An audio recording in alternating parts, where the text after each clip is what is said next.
استهاتين درسي زماني تركي تواو دكينوا أو بشاني كمايا من جولار يونس مصطفى ما مستای زمانی ترکی بابتی ترکی دلیموا bu poli duazday zanesti latini. Değerli öğrencilerimiz, hoş geldiniz yine dersimize.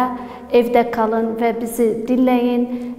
Şimdi diğer konularının devamını tamamlıyoruz ve son konular Türkçe dersinde genel sınavlar için sizin için öyle bir göz atmak amacıyla inşallah faydalanırsınız. Şimdi konumuz Göç Destanı. Göç Destanı'na vardık. Göç Destanı'nda tabi burada bir konu var, bir destan var daha doğrusu. Kitabınızda anlatıyor. Onu siz iyice okuyup, anlamı anlatıp çalışmalarını çözersiniz. Ve ondan sonra tabi dediğim gibi anlam ve anlatım çalışmaları önemlidir. Sınavda gelebilir o sorulardan, tabi kitabınızda bulunan sorulardan gelebilir. Ama şurada önemli olan destan. Destan nedir?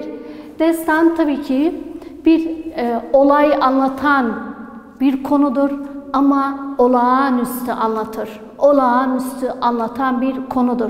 Gördüğünüz üzere kitabınızda da bulunan bu konuyu, Göç Destanı'ndaki konuda şöyle olağanüstü bir hayali bir konuyu anlatıyor bize. Çoğu destanlar bu şekilde olur. Özelliği ise tabii yeri zamanı da tahmin edilebilir, tam olarak da değilse tahmin edilebilir ve konu olarak tabii yiğitlik ve aşk destanlı diğer yiğitlik ve dedik dostluk konuları ele alabilir bu konularda. Yazı türü ise de tabii düz yazıyla yazılan bir konudur. O yüzden destanın tanımını ezberleyin ve özellikleri de dediğim gibi bunlar da önemlidir, iyice biliniz. Geçiyorum bu konudaki dil bilgisinde, o da nedir? Yan ve temel tümcemiz var. Yan ve temel tümce bakalım ne demektir ve tabii bunları daha önceden siz almıştınız, 11. sınıfta da vardır. Yan tümcede bulunan eyleme eylem hanı deriz.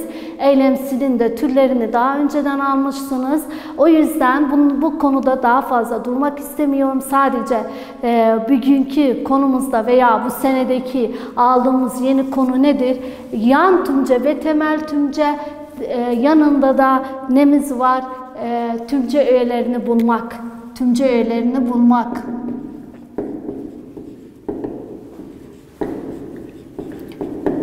Yani bir tümcemiz var. Bir bakalım ilk önce böyle hatırlatayım size. Yan tümce ve temel tümce ne demek? Örneğin burada yürüyüşten yoruldum desem. Yürüyüşten yoruldum. Burada bir tümcem var. Bu tümceye baktığım zaman tabii her tümcenin anlamlı olması gerekiyor. Bu tümceye baktığım zaman öyle hepsi bir arada güzel bir anlamı var. Yani bir insan yürümüş sonra da yorulmuş. Yani yorulmuş. Ve bu bir normal bir tümcedir. Ama yan tümce dediğim hangisidir? Tabi eylemsi bulunan yerdir. Eylemsi. Eylemsi ne demek? Tümcecik veya yan tümcecik desek. Eylemsi bulunan yere yan tümcecik deriz. Ve bu tümcecik olan yer burada hangisidir? Yürüyüştendir. Neden yürüyüştendir? Çünkü burada bir bakın, eğer şöyle bunu kaldırsam, bu kelimeyi bu sonda bulunan eylemi yazmadan şöyle desem, çünkü böyle baksanız da belki de dersiniz işte bu da bir eylemdir. Neden olmasın? Ama şöyle anlatmak bakımında eğer anlatsam desem yürüyüşten hemen durup bitirsem konuyu, burada karşımdaki insan ben ne demek istediğimi veya yürüyüşten ne demek istediğimi hiç anlamaz. Ama desem yoruldum, o zaman farkına varır ve anlar ben ne demek istediğim. Ne demektir? Burada yan tümce tam olarak anlattığım şeyi anlatmam. Ama temel tümce ile birlikte yazdığım zaman ne anlatmak istediğimi, konu neyse onu güzelce anlatabilirim. Buradaki yan tümceciğimiz nedir? O da yürüyüştendir. Yan tümce.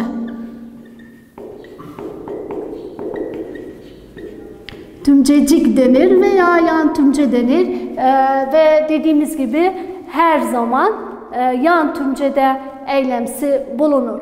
Ve geçelim temel tümceye. Temel tümceye dediğimizde orada tam istediğim konuyu anlatmak istediğim yerdir. O da nedir? Yorulmak konusudur. Yorulmayı orada anlatıyorum yürüyüşten ve buna ne derim? Temel tümce derim. Temel tümce. Bu şekilde biz anladık şimdi. Yan tümcecikimiz var ve temel tümce ama hepsi bir arada ne sayılır? Bir tümce halinde yazılır ve bir tümce sayılır. Geçelim ve dediğimiz biz hani yan tümce ile temel tümce diğer konumuz nedir? Tümce öğeleri. Geçiyorum tümce öğelerinin burada bulmak istiyorum. Yani bu tümcenin tümce öğelerini bulmayı nasıl bularım? İlk önce yan tümcecik tek başına ve temel tümceyi tek başına bulmamız gerekiyor. Yani bizim tümce öğelerini bulmanın en önemli aşaması veya kuralımız şudur: yüklemi bulmak. Buradaki yüklem hangisidir?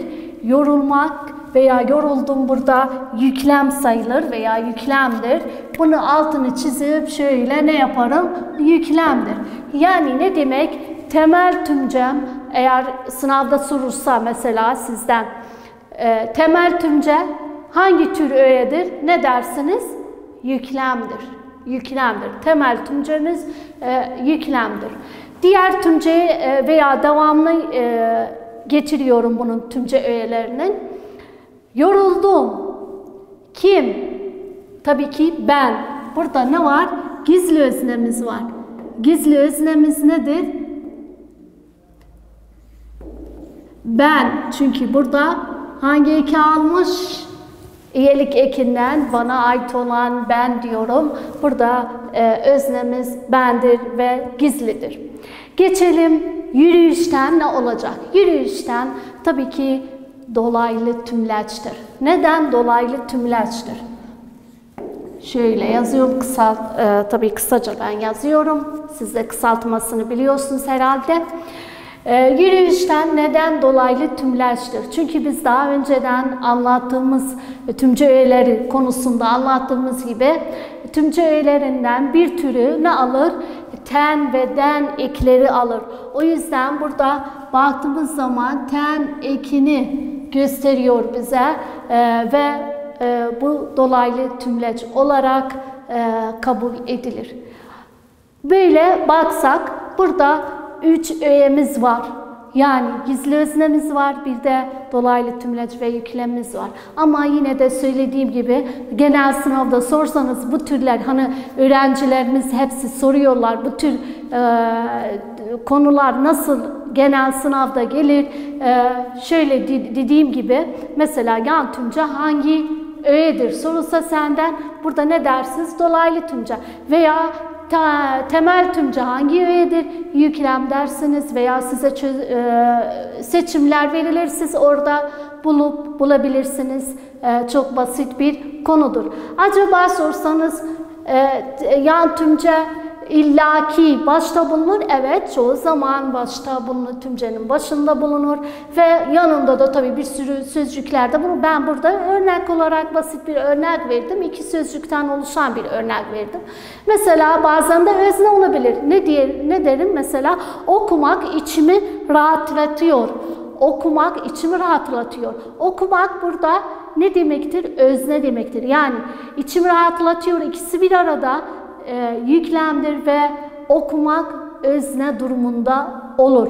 Yani türlü bizim öğelerimiz olabilir yan tümcede ama çoğu zaman da dediğim gibi temel tümcelerimiz yüklem durumunda bulunur.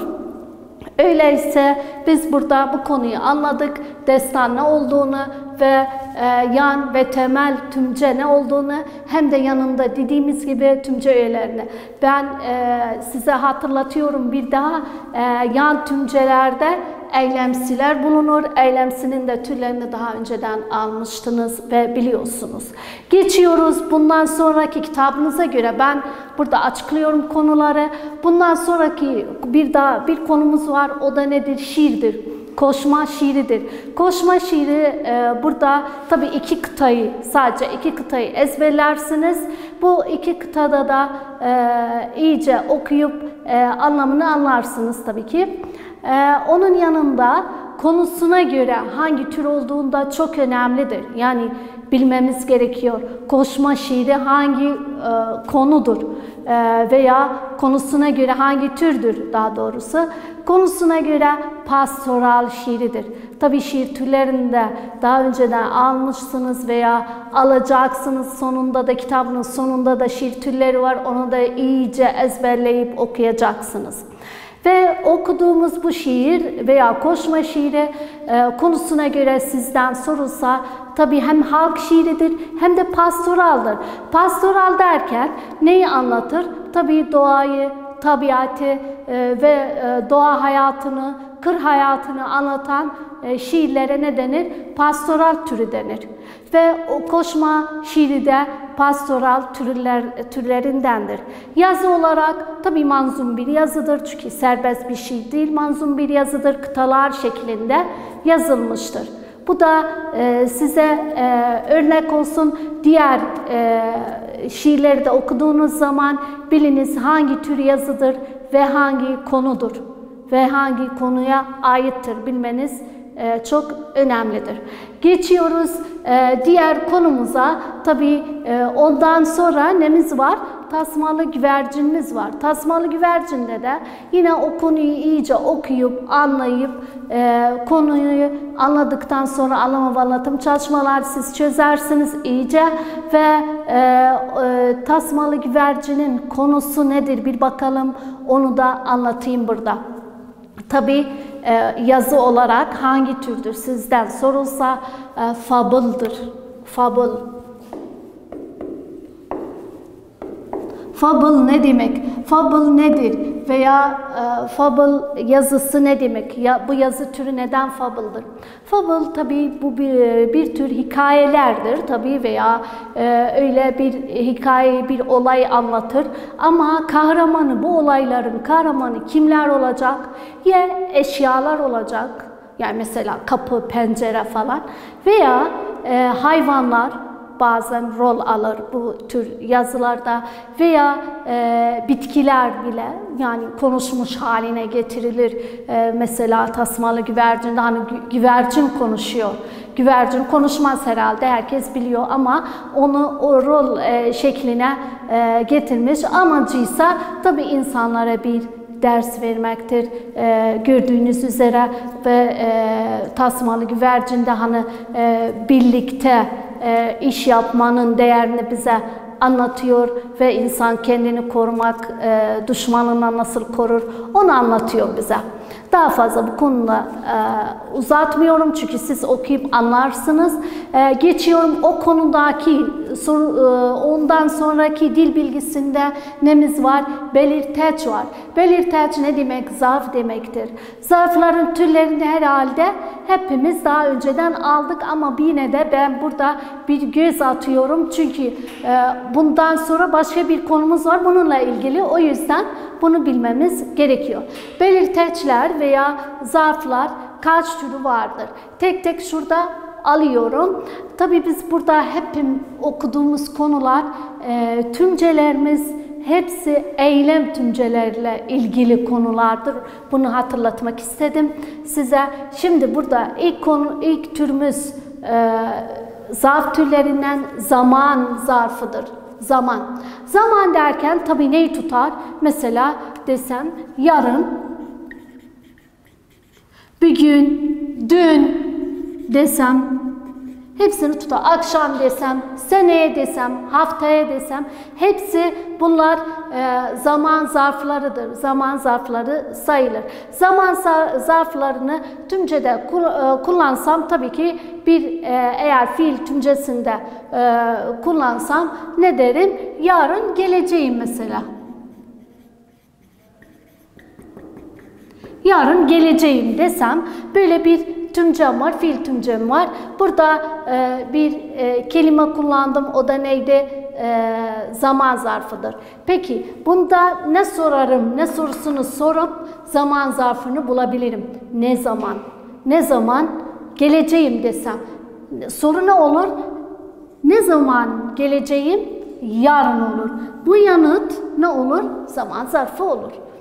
Durum zarfına geçiyorum. Durumda nasıl? Yani iş yapıldığı zaman durumu, o kişinin durumu veya yapılan iş durumu nasıldı?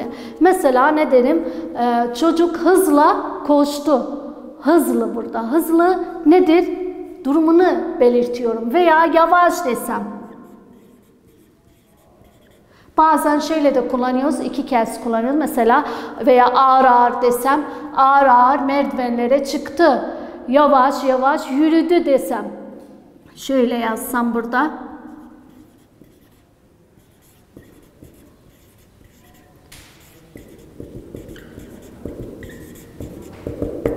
Şuradaki yürümek nasıl oldu? Yürümenin veya o insanın yürümesi nasıl oldu? Yavaş yavaş oldu. O yüzden buna ne derim? Durum. Hızlı dedik, koşarak desek, koşa koşa desem. Bunlar hepsi ağır ağır dediğim gibi hepsine ne deriz? Durum zarfı deriz. Geçelim diğer türe. Yer ve yön zarfına geçiyorum. Yer ve yön zarfı her zaman biz burada çoğu zaman veya diyelim öğrencilerimiz bunun arasında biraz karıştırıyor. Ne de karıştırıyor? Dolaylı tümleçle bunun arasında karıştırıyor. Dolaylı tümleçle çünkü orada da yer ve yön eki var ama eki var sözcüğü değil. O yüzden buna iyice dikkat ediniz. Daha doğrusu biz yönün altını kalınca böyle çiziyorum. Yönü ben anlatıyorum daha fazla bu türde. Yön derken içeri desem, içeri, geri desem, ileri desem, beri desem, dışarı desem bunlara hepsine ne derim? Bunlar hepsi yer ve yön. Yani yönünü belirtiyorum. Ne derim? İçeri girdi mesela desem. İçeri girdi. İçeri burada nedir? Nereye girdi? İçeri girdi. Burada içeri ne olacak? Yön ve yer zarfı. Bir de bunu vurguluyorum. Çoğu zaman biz bunda da yanlış yapabiliriz. Daima bu sözcükler veya yön sözcükleri ek almaması gerekiyor. Yani ek alması mesela içeriye demeyeyim, içeri desem daha doğrusu o zaman yer ve yön zarfı olacak. Ve nereye sorusunun yanıtı tabii yer ve yön zarfı oldu. Diğer türe geçiyorum. O da nedir? Azlık, çokluk veya ne deriz? Ölçü, miktar, ölçüyü burada anlatıyorum. Yani soru ne olacak? Ne kadar sorusunun cevabı ne oluyor? Azlık, çokluk veya ölçü zarfı diyebiliriz.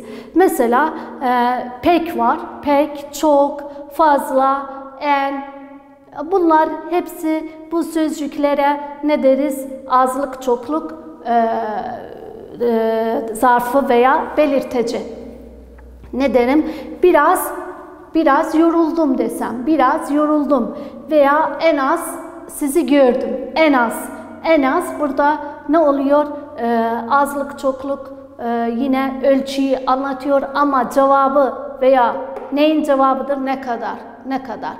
Bunlar da bu tür sözcükleri az dediğimiz gibi çok desek hepsi doğrudur ve bu da başka bir tür zarflardandır. Geçiyorum soru zarfına. Bu da çok önemlidir. Buna iyice dikkat ediniz. Çünkü biz soru zarfı derken tabii hepimizin aklına ne geliyor? Soru sözcükler geliyor. Soru sözcükleri. Soru sözcükleri neden, niçin, nasıl? Bunlar geliyor her zaman. Ne? Soru sözcükleri aklımıza geliyor.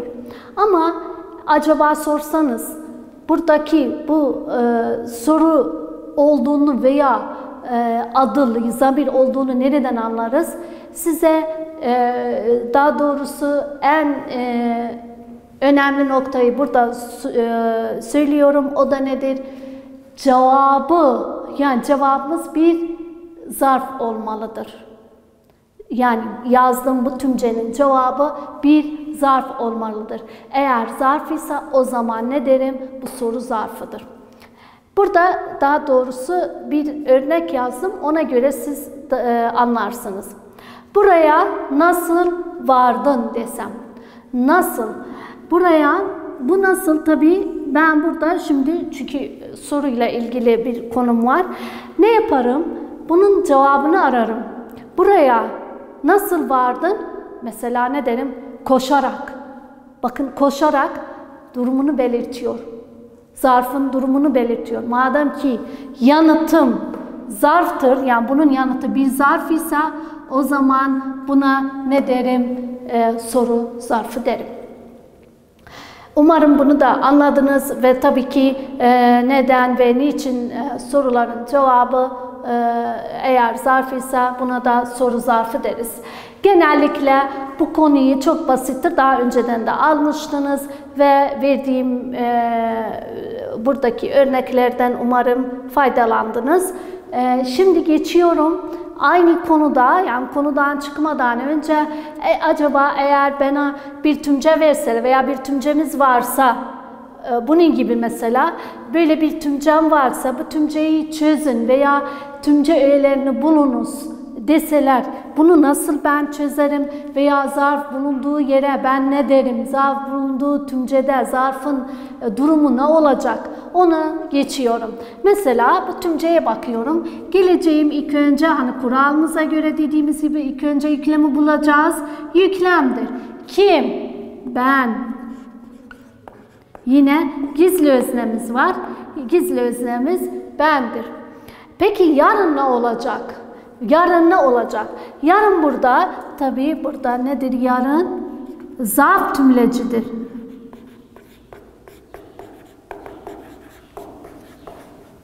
Zarf tümleci.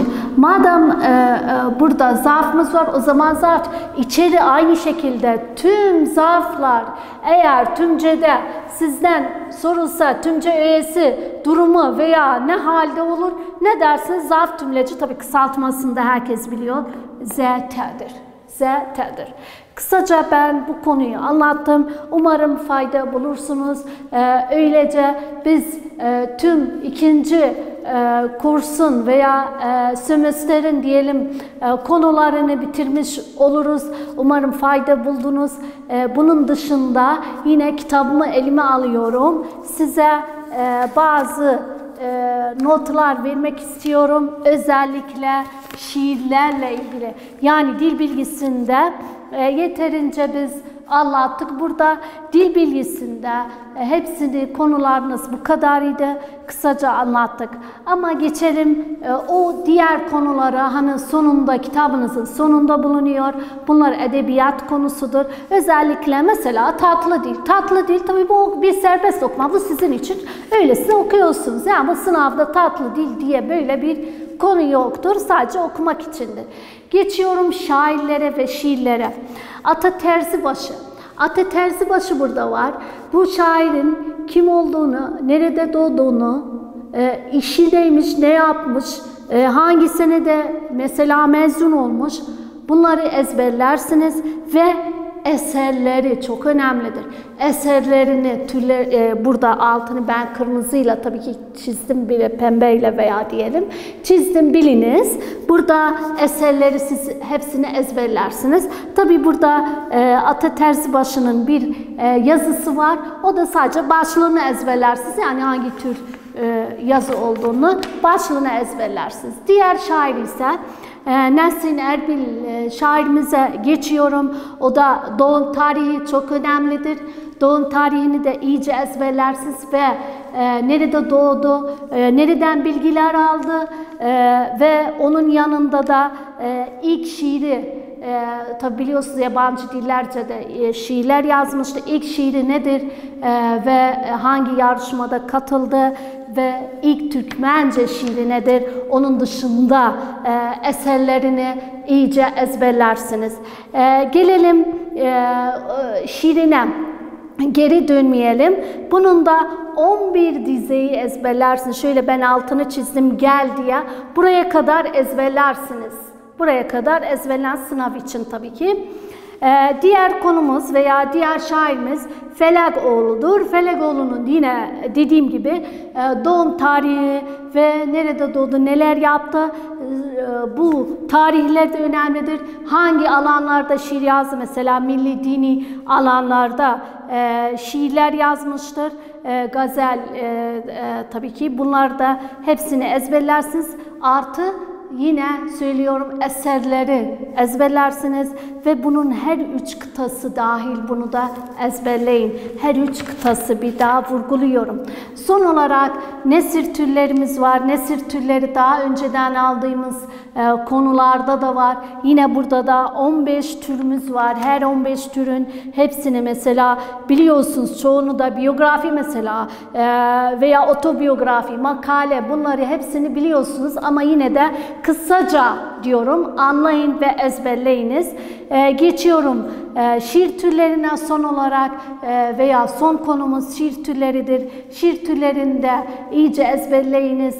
Dediğim gibi herhangi bir şiir okuduğumuz zaman kitabımızda yanında da söylüyoruz. Mesela biraz önceden koşmayı dedim. Koşma şiiri hangi tür konulardandı? Mesela pastoral. Pastoral burada da tanım var, orada da tanım var. Herhangisini ezberlesen hiç fark etmez. Sizin için hepsini ezberlersiniz. Umarım fayda bulursunuz. Böylece konumuz son verdi ve inşallah başarılar dilerim ve evde kalın, bizi dinleyin. Teşekkür ederim.